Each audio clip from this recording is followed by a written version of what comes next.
Shoreditch is located in the east end of London and overlaps two official boroughs, the borough of Tower Hamlets and the borough of... Hackney. Oh, no, I know. What's really good, YouTube? It's Louis Gusto. Welcome back to London. Today we're in the East End to show you around Shoreditch, a neighborhood known for its street art, restaurants, and hipsters. Before we start exploring, please do me one favor and finesse that like button, and let's get this film to over 1,000 likes. Now let's check out Shoreditch.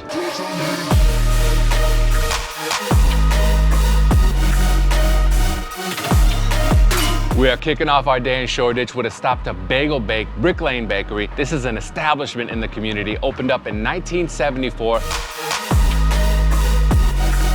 If you read up on any articles, watch any videos on Bagel Bake, you're gonna see this salt beef bagel. It is super famous. In this bagel, you got the salt beef, mustard, and pickle.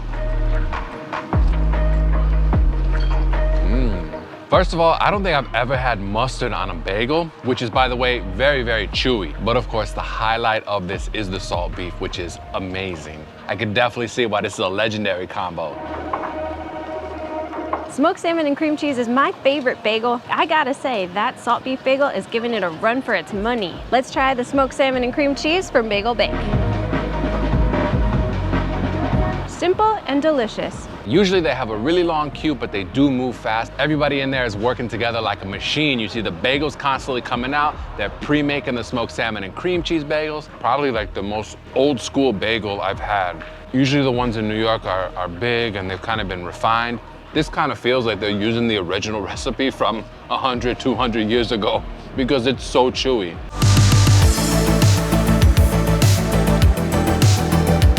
Shoreditch is located in the east end of London and overlaps two official boroughs, the borough of Hackney and the borough of Tower Hamlets. Nearby districts include the City of London, Islington, and de Beauvoir Town. To get to Shoreditch, take the northern line of the tube to the Old Street station, which is currently under renovation. You can also take the London Overground to the Hoxton or Shoreditch High Street stations. Buses that serve the area include 8, 35, 78, 149, and 242.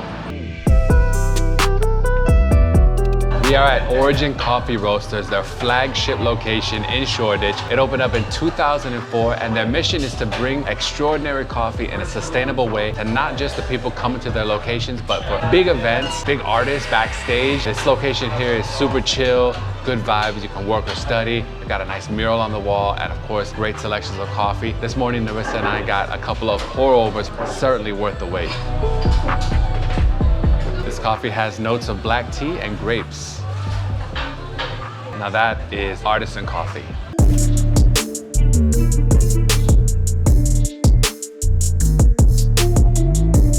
There are a few different stories to how this neighborhood got its name. The first one is kind of crazy. It's about a mistress of William IV named Jane Shore who died miserably in a ditch somewhere nearby. Another story says that the neighborhood takes its name from Sir John de Shoreditch, who was lord of the manor. And finally, there's an alternate spelling that says sewer ditch, so I guess you can take your pick on which story you believe.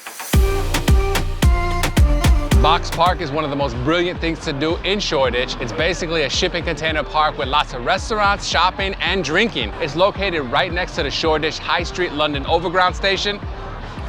Why don't we go check it out?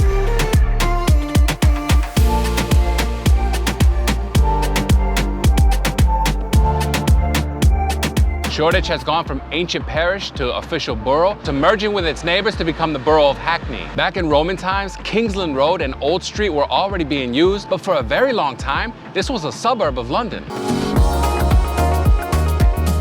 Today's lunch in Shoreditch is at Song Quy, a family-owned, authentic Vietnamese restaurant that has won a mountain of awards, including Best Cheap Eats by Time Out magazine. We started with a couple of summer rolls with some lettuce, herbs, and giant prawn. Then we had an incredible green papaya salad that was spicy, sweet, a little refreshing. Really enjoyed that papaya salad. Now our main is here, a beautiful bowl of pho, lots of herbs. It's the beef combo, so we got tripe, tendon, sliced steak. It smells incredible, the broth. All right, so let's get into this bowl of pho.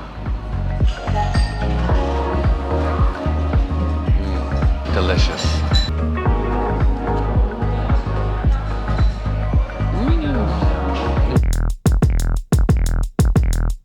Although the current building was constructed in 1740, St. Leonard's, aka Shoreditch Church, dates back to the 1100s. It is a Grade 1 listed building and referenced in a popular nursery rhyme, Oranges and Lemons. It's also famous for being the final resting place of many Elizabethan actors. Coincidentally enough, the straightforwardly named The Theatre was London's first theatre, constructed in Shoreditch in 1576. Actors couldn't perform in the city of London because plays were banned, kind of like rap music during the 1990s. But instead of explicit lyrics, officials were worried about large crowds gathering during the plague.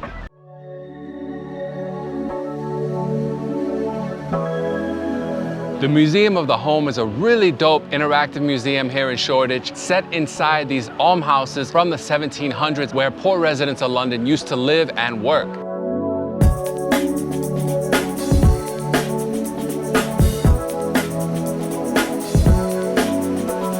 The highlight of the museum for me are the different rooms set in different periods of London. You've got everything from everyday household objects like vacuums and televisions, and going all the way back to the beginning with stories of people coming to London during different eras. It's a free museum, but a donation is highly recommended. It's a really, really cool experience. I knew we were gonna enjoy it, but honestly getting here, it exceeded my expectations. I really love seeing how people live throughout different eras here in London. These are the gardens through time. Several different gardens that reflect the trends over the centuries here in Great Britain. You've got everything from flowers to herbs to salad greens. There's even a greenhouse. As you walk along here, you can kind of trace what was popular back then and how people styled the gardens that fit their homes. Pretty cool concept, something that I never would have imagined. I really enjoy these gardens and I highly recommend them.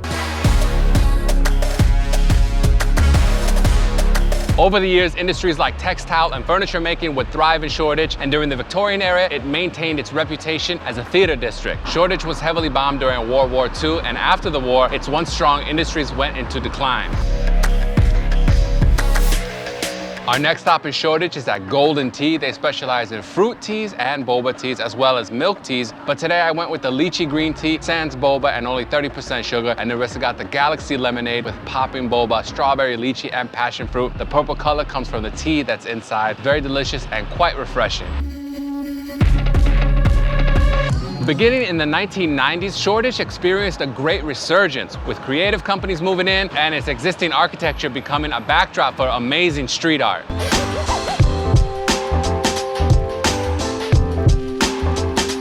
There are many options for dinner in Shoreditch, but Narissa and I made the brilliant choice to come to Smokestack tonight. This was started by a chef from the Caribbean who blended those Caribbean cooking skills with Texas barbecue style to put together an incredible experience. And tonight we started with the crispy ox cheek and gochujang chicken wings, and our main was beef brisket with mustard barbecue with a side of pickled red cabbage and mint slaw. Let me tell you, everything was phenomenal. The flavors were bold. It seriously gets our highest recommendation, Smokestack here in Shoreditch.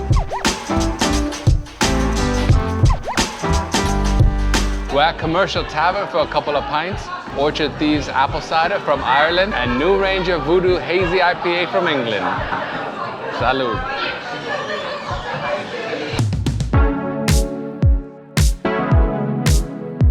Shoreditch. Today it's known as a creative and tech hub, and it's one of the most popular neighborhoods in all of London, with brand new hotels, residential buildings, and lots of visitors coming from all around the world.